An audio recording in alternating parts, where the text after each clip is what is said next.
What's up everyone, welcome back to another FPL video. Today we're going to have a look at my top 5 strategy FPL tips that help you get the best rank possible this season. So let's get into it.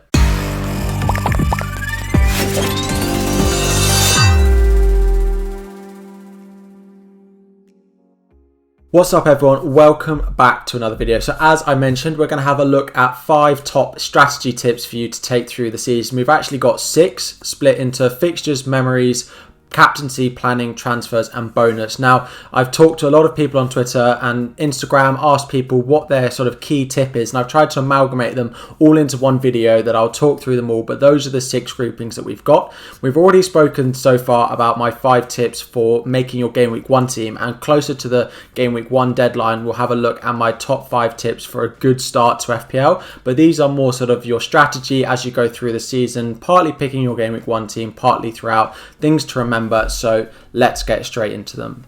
Just before we dive into that first tip, just a reminder of my sort of FPL history and why I'm making this video. So my last 5 seasons, we've got 3 really good seasons, so you can see there. 11k, 14k and last season finishing at 4k. However, I did have a really poor season in 2017-18, that's 750k, and then last season at 125k, which was okay, not as good as I was hoping with some of those other seasons. So as I go through these learnings, it's not just learnings that I've learned with a good season or with a bad season, it's combining the things I know I did wrong in my bad season and the things I knew I did well in my good season to hopefully give you a good understanding of how you can improve your FPL strategy.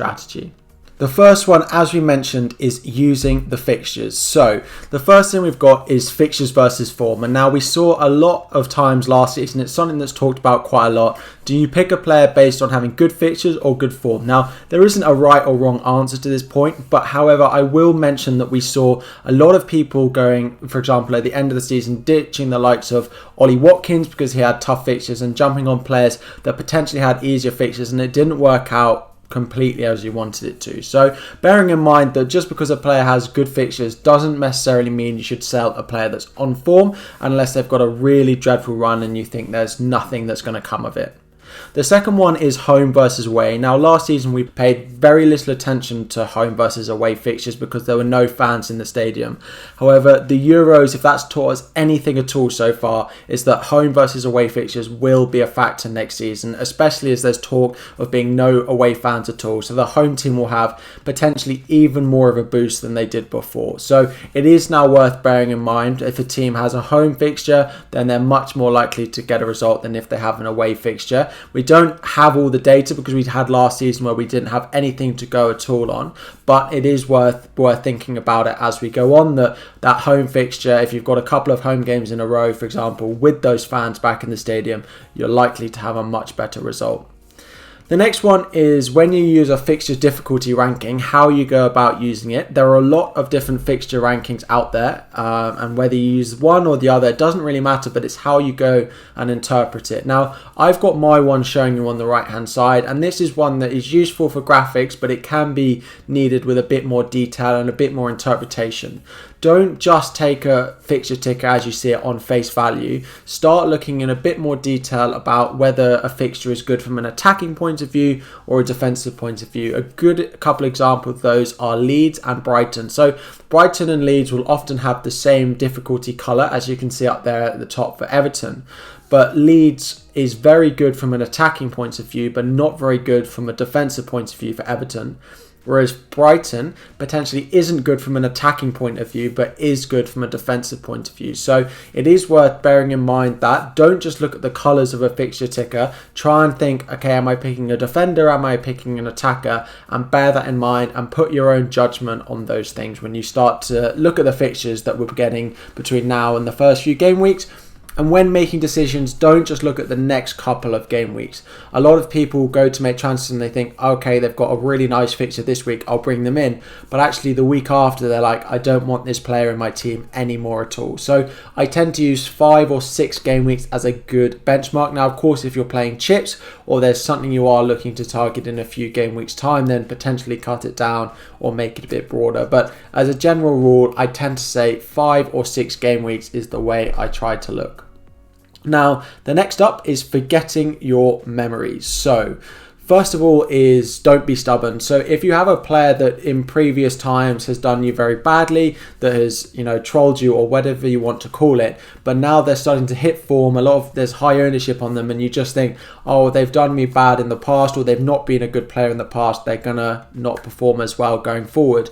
Big examples of this were Jesse Lingard last season. I think a lot of us were, we know what Jesse Lingard's been like. He's unlikely to keep it up at the rate he did. So managers like myself thought, no, we'll hold off. But he kept scoring it, and it meant that we didn't get as many points as we've been a bit more reactionary and seeing that Lingard was getting the chances and being very clinical with the shots he got.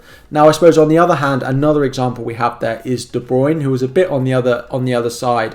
We have memories that De Bruyne is a great asset, and not the season just gone, but the one before. He was amazing. He was so clinical, but that was a bit sort of out of the norm for him. But for the first part of the season, a lot of us owned De Bruyne, and he wasn't getting enough points for what he was costing, but we all had those memories of what he could do. But it is looking at the season now, looking at the data that we've got for this season, if that's the way you want to look at it, to start thinking, okay, is this player likely to return to form, or is it going to is he going to continue being a bit below par? And so do I need to make those transfers no matter how much joy that player may have brought you in the past?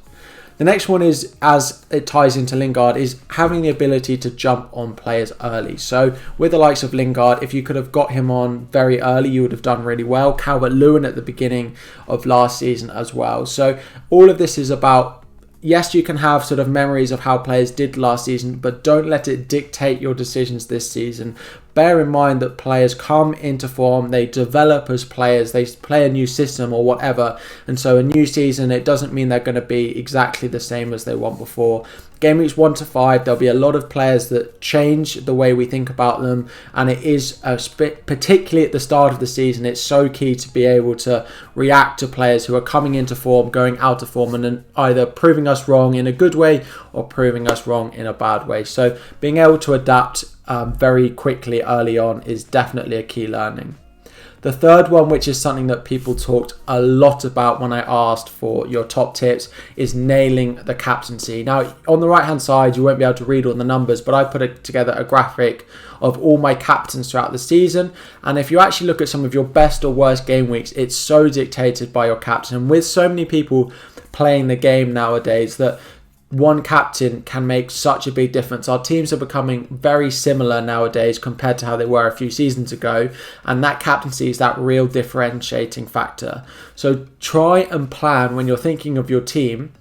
Think about who you want to captain for the next 5-6 game weeks, and make sure you've got a really strong captain that you are wanting to put the captaincy armband on for each of those weeks, because you can have as good a week as you want, but if your captain gets a blank and another high owned player gets a good captaincy return, it will completely undo all your hard work. I think this season has taught us so much more than any other season about how important nailing that captaincy is. A lot of people have previously thrown their captaincy around, gone for a lot of differentials. I personally am going to be playing my captain safe this season as I did last season. It did me very well last year, and I can make differentials elsewhere in my team, but for now the captaincy and being a assured captain and trying to just get some returns from them each and every week is definitely worthwhile. So when you're planning your team, make sure you have a strong captain for every week. Try and probably have 2 captaincy choices that are premium, that you're happy to put the captaincy armband on every single week in your team, and that should get you through the first part of the season. Just before we jump into the next 3 tips, make sure you join the league code down below. There'll be prizes between now and the end of the season, so if you're not in that already, make sure you go and join. The next one we have is planning and analysis. So as always, a few points down the left hand side. So first one is plan in advance and look at just not the decision that you're making this game week, but try and think how it might affect your team in 2, 3, 4 game weeks time. And don't leave your decisions to the last minute. So if you've got You know that you're going to have to make a transfer for Saturday. Don't leave it until Friday before you start looking at your team, before you start deciding what transfers you're going to make. Start thinking throughout the week of what you're thinking of, players you're thinking of selling, players you're interested in buying. Track the price changes, you know, things that players are going to go up, players that are going to go down. Don't let that dictate your decision, but know what's going to happen either later in the week if there's something that's going to impact your decision, or in a few game weeks time, 4 or 5 game weeks, if there's a chip you're going to play, if there's a double game week coming up. Plan in advance so you're not caught out when these double game weeks, these blank game weeks, or these changes in the schedule come that you know you're going to have to use to sort of gain ground or not sort of lose ground later in the season.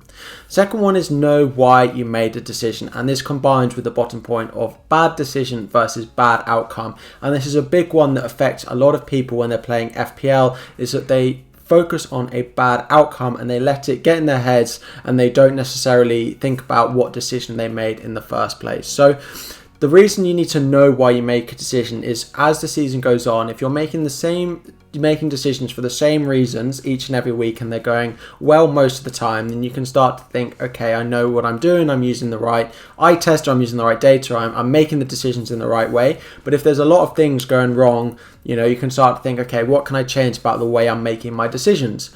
But if you don't know why you're making transfers, why you're choosing the players you are, it's very hard to correct it, and it's very hard to sort of develop and start getting a better return or those green arrows going forward if you don't know why something's gone well or something's gone wrong. Now, just because something's gone right or something's gone wrong doesn't mean you've made the right decision. So that's the whole thing of bad decision versus bad outcome. And I know a few other YouTubers, I know Andy, Let's Talk FPL, did a little bit on this a few weeks ago. Bad decision means you actually realistically didn't look at that much and you've taken a gamble and you didn't make the right decision, you didn't pick the right player. A bad outcome is the player that you picked didn't do as well as the other player you could have picked. But just because you made the bad outcome, it doesn't mean you made the wrong decision. And it's judging your season and judging how your game week goes based on the decision. And when you look back on it and think, okay, I brought in a player who scored 2 points and I could have brought in a player who scored 7 points. But why did I make that decision? What was it that made me go for player A over player B? And if I had that same decision again, would I do the same thing? And if you would do the same thing again, then it's just worth remembering that football is a game. We're all human, that there's going to be things that we either decide wrong, things that don't go quite as planned in games as we'd expect. So planning and analysis, look in advance, don't beat yourself up over bad decisions, but know why you are making them as time goes on. Really help you make that difference between, okay, what am I doing well and what am I doing not, and when have I just been unlucky. The fifth and final of the sort of core 5 points is making transfers, quite a big one. So as we've spoken about, is don't leave it to the last minute. So don't leave your transfers to a Saturday morning and think, oh, I don't have any information, I don't know what I'm going to do, let me just buy the hot thing and be done with it in my team. Or, oh, okay, yeah, it's Monday, I need to get squad value, I need to do that, I don't know if this player, you know, has got Champions League or something midweek, let me just bring him in and I hope everything will be fine. So you need to find a balance between the two things. Building up squad value is important, but having the information that your player is going to be fit if there is a doubt, or that he's going to be starting at the weekend, is always going to be more important than building up your squad value. So it's finding a middle ground, it's knowing the way you're going to make your transfers, it's thinking about them a long time in advance and as far in advance as you can to start thinking, okay, if on Friday we get news that he's going to start, what am I going to do? It's if I get news that he's not going to start or that he's out, what will I do instead? So it's having multiple different situations and occasions and ways of playing depending on what news and updates you'll get, rather than waiting to make your decision after you've got that, so that you're left in a panic and you're left in a bit of stress at the end of the game week, not knowing what you're going to do because you've got this new information, you don't know quite how to react. So it's being prepared, it's being reactionable when you do get news, and it's knowing why you're doing something each and every game week. So the final one that we've spoken about is trust in your decisions. So there are a few things here. Play your own game and learn from your decisions. So as we mentioned, know why you're doing something, understand the decisions that you made. It may not go right every time, but the more you can understand that, the better you're going to become as an actual FPL manager. How you react to FPL. So as that said, if you've had a bad game week, step away from it. If it's going to impact you, if you think you're going to make rash, knee-jerk decisions on the Sunday or on the Monday just because you've had a bad game week, step away from it. It's always best in that situation to leave your team, come back to it later in the week. It's good to be thinking about your team, but if you need a little bit of time and space, you're best off doing that than make a reactionary transfer. And the final one, of course, is have fun with it. Enjoy playing FPL. Don't let it impact your mood too much. Don't let it stress you out. We all know how it can be when you're in mini leagues, when you've got over a rank to chase, that it can get into your head a little bit. But try to enjoy it. Try to, not let these things impact it, and come off, going into week thinking, okay, it's another thing. It's just a game, and we can move forward and make some more decisions and enjoy watching our players play as well. So those are my top 6 tips. If you've got any more that you want to add, drop them in the comments down below. Any of these that you think you want to add to or have a discussion about, again, in the comments, or over on Twitter, I'll be more than happy to chat with you about your teams or anything like that. If you have enjoyed the video, please smash that like button and subscribe to the channel. As I said, there'll be 3 videos every single week between now and the start of the season, and very excited to say that as soon as the Euros are over, the live streams will be coming back from the first Thursday after the internationals have finished. So that will be back. Make sure you subscribe and turn on notifications for when these do come around, and I will see you all very soon.